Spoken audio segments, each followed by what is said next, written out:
Okay, so the question that was asked on Slido is, where is the Cabernet peaked more than 65 days after sugar loading ended and less than 20 bricks? How does that happen? So I'm answering on behalf of Cecilia. I just spoke with her. It refers to her graphs where she had plotted number of days after the end of sugar loading versus the wine tasting score. And so 65 days after the end of sugar loading is very rare. Based on Cecilia's feedback, this was observed into one of her customers where the fruit was simply not pleasant enough for the winemaker to decide an early harvest. So he just delayed harvest as much as possible beyond what's typically observed. But regarding the second part of the question, how is that possible that these grapes be under 20 bricks? There are a few different reasons. I'm not surprised, actually. The main reason I'm thinking of is when you really let the fruit hanging on the vine for a long time, sugar starts to be respired.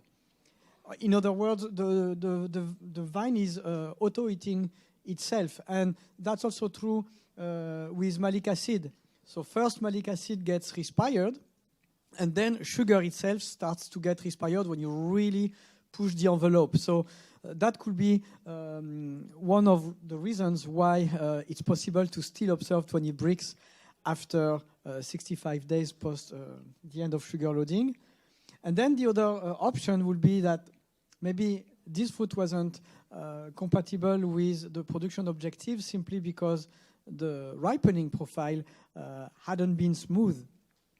And often we've seen that vines that have been infected by viruses, for instance, and Sarah will speak about that in a minute, show typically sugar accumulation that stop and stall around 18 bricks. And then it's just water tissue content decreasing that leads to an increase in bricks, but there is no physical action of the sugar flowing from the berries, from the leaves to the berries. So this is, in essence, how we could address that question.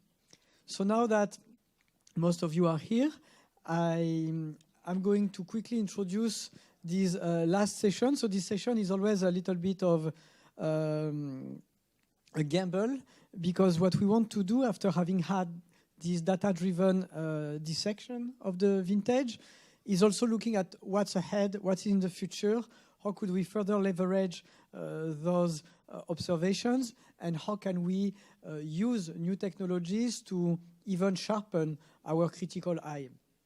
So what also can we look at or be inspired from in order to bettering our operations in the vineyard? So today the three speakers are actually have been invited in order to address those issues. The first two ones are going to show how new technologies could soon merge with our practices to improve decisions. And the last speaker will look at what in the restaurant industry can be a source of inspiration for our management of flavors.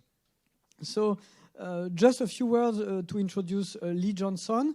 I thought it was going to be relevant to invite somebody who works with viticulture but also beyond, simply because even if today the resolution, spatial resolution of satellite is not very fine, still the principles, the concepts that Lee Johnson and his team have been putting together to monitor any sort of agricultural land are very pertinent, and I believe they're going to be more relevant as a better granularity will be provided by satellite.